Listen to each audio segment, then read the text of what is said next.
नमस्कार। स्वागत है आपका कहानियों के पल चैनल में। और आज रामायण बालकांड से जुड़ी एक और महत्वपूर्ण कहानी विवाह देखेंगे और जानेंगे। तो चलिए शुरू करते हैं। दान आदि से निवृत्त होकर महाराज दशरथ मिथिलेश के राजभवन में जाने की तैयारी करने लगे। तभी भरत के मामा अर्थात राजा कैकेयी के पुत्र युधाजित वहां आ पहुँचे। अभिवादन तथा कुशल समाचार जानने की औपचारिकता के पश्चात उन्होंने कैकेयी नरेश का संदेश देते हुए कहा, महाराज, हमारे पिताजी को भरत को देखने की उत्कट इच्छा हो रही है, अतः कृपा करके आप कुछ दिन के लिए भरत को मेरे साथ उनके ननिहाल भेज दें। इस संदेश को लेकर मैं अयोध्या गया था, किंतु वहाँ पर ज्ञात हुआ कि आप जनकपुरी गए हुए हैं, इसलिए मैं भी यहाँ आ गया। महाराज दशरथ ने युधाजित का समुचित सत्कार किया और उन्हें सारा वृत्तांत सुनाया। फिर उन्हें लेकर ऋषियों, मंत्रियों एवं बंधु बांधवों सहित यज्ञशाला के द्वार पर पहुँचे। थोड़ी देर बाद नाना प्रकार के आभूषणों को धारण किए हुए रामचंद्र अपने भाइयों भरत, लक्ष्मण और शत्रुघ्न के साथ उनके पास आकर खड़े हो गए। गुरु वशिष्ठ ने जनक के पास जाकर कहा, हे विदेहराज, महाराज दशरथ अपने पुत्रों के साथ अंदर आने की अनुमति चाहते हैं। इस पर महाराज जनक बोले, हे महर्षि, इस प्रकार अनुमति मांगकर वे मुझे क्यों लज्जित कर रहे हैं? वे अयोध्या के ही नहीं मिथिलापुरी के भी स्वामी हैं और मैं तो उनका अकिंचन दास हूँ। क्या कभी स्वामी अपने सेवक से आज्ञा मांगता है?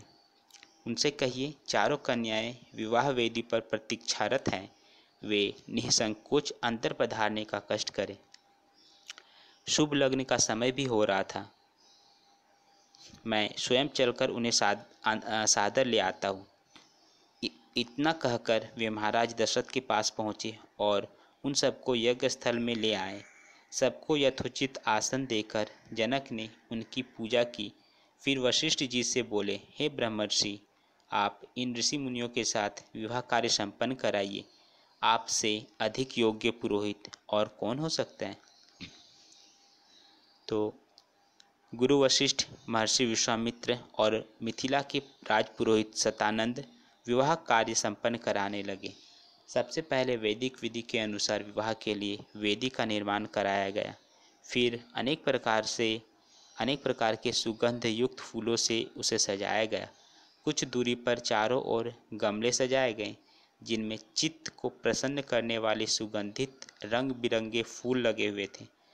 वेदी के निकट कई स्थानों पर स्वर्ण पात्रों में धूप, केसर, नैवेद्य, अक्षत, घी, दही, शहद आदि सामग्री रखी हुई थी। यज्ञ संपन्न कराने वाले महानुभावों के लिए कुश के आसन बिछा दिए गए। गुरु वशिष्ठ एवं अन्य महर्षियों ने वेद मंत्रों का उच्चारण करते हुए हवन कुंड में अग्नि प्रज्वलित की। फिर वशिष्ठ जी के आदेश पर राजप्रासाद की महिलाओं ने जनक कुमारी सीता को लाकर यज्ञ वेदी के निकट खड़ा कर दिया। उस समय सीता जी का मुखमंडल प्रातःकालीन बाल रवि की भांति अनुपम सौंदर्य से देदीयमान हो रहा था। नख से शिख तक वे बहुमूल्य रत्न जटिल आभूषणों से सजी हुई थी।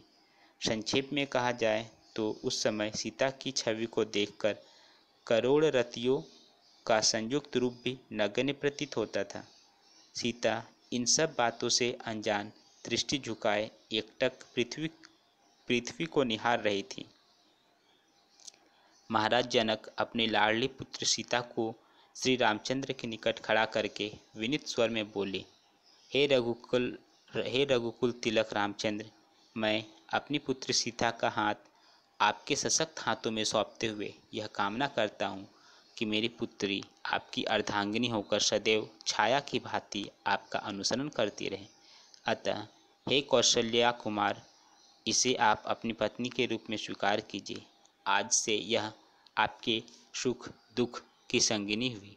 यह कहकर राजा जनक ने अंजलि में संकल्प के लिए लिया हुआ जल वेद मंत्रों से पवित्र करके हृदय की संपूर्ण भावनाओं के साथ छोड़ दिया।